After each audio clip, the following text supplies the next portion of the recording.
reflections panels cuts with any standard skill saw with a fine tooth blade or a plunge saw as we use with a rail.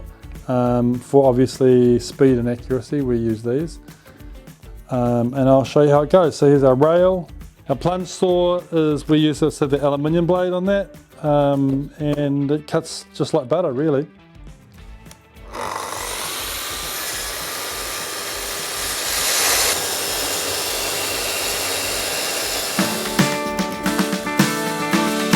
So cutting out PowerPoints is very simple.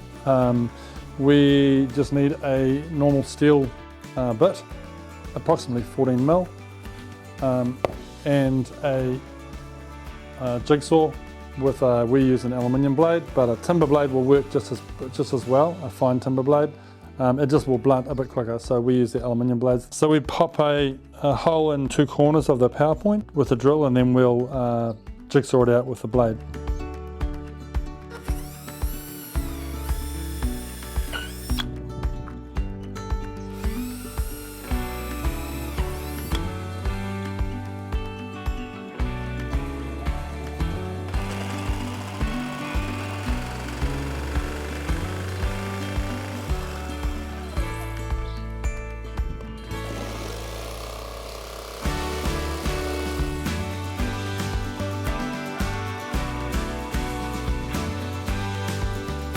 And then we just basically tidy up the corners to make it look nice, and there's your PowerPoint cut out.